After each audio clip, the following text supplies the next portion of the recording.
A few weeks ago, the CEO of Masterlock told me that it now makes business sense for him to bring jobs back home.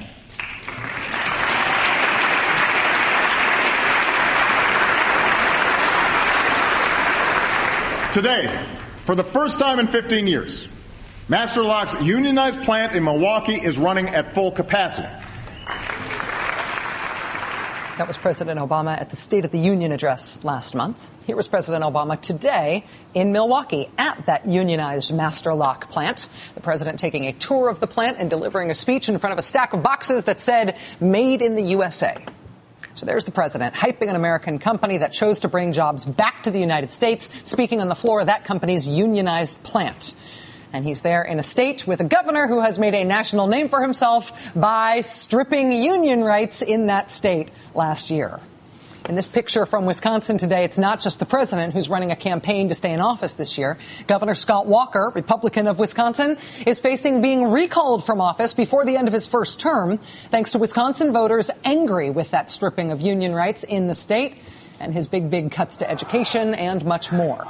On the pro-Scott Walker side, there are ads running in Wisconsin now against recalling the governor. In these ads, the Governor Walker and groups supporting him frequently describe the governor as having balanced the state's budget.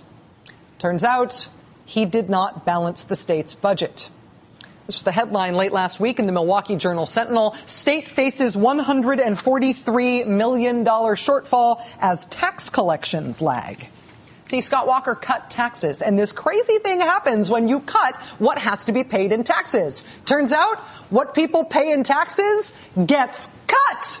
So under Scott Walker, tax collections down, big $140 million hole in the Wisconsin state budget, thus jeopardizing his main claim for why he shouldn't be recalled from office, which is that he wants to be able to say he balanced the state budget, which he didn't.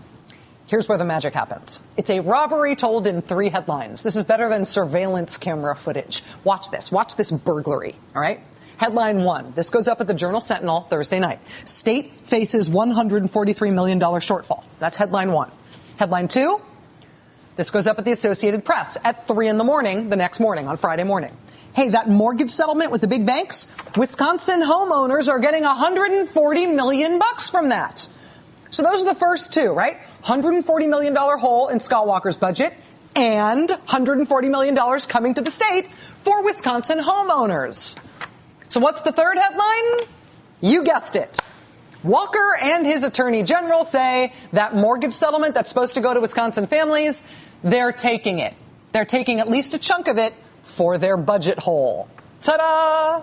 Wisconsin's share of that mortgage settlement is supposed to go to Wisconsin families who got foreclosed on illegally by the banks. The state is being given the bank's money so the state can hand it over to the wronged parties here, to the people, to the homeowners. But Scott Walker is taking tens of millions of dollars of that for his budget hole instead, for the budget hole created by his tax breaks.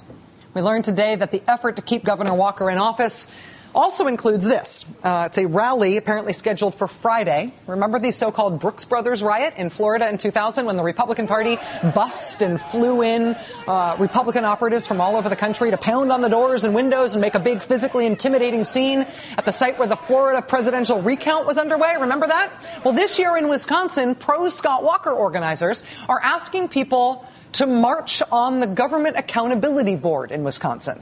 The Government Accountability Board, where workers are certifying the million-signature petitions that are expected to put the Scott Walker recall on the ballot. They want to march on that office. So, yeah, the Masterlock insourcing American job story has some real national resonance. But so does the hard, sudden turn for the weird in Wisconsin's own politics.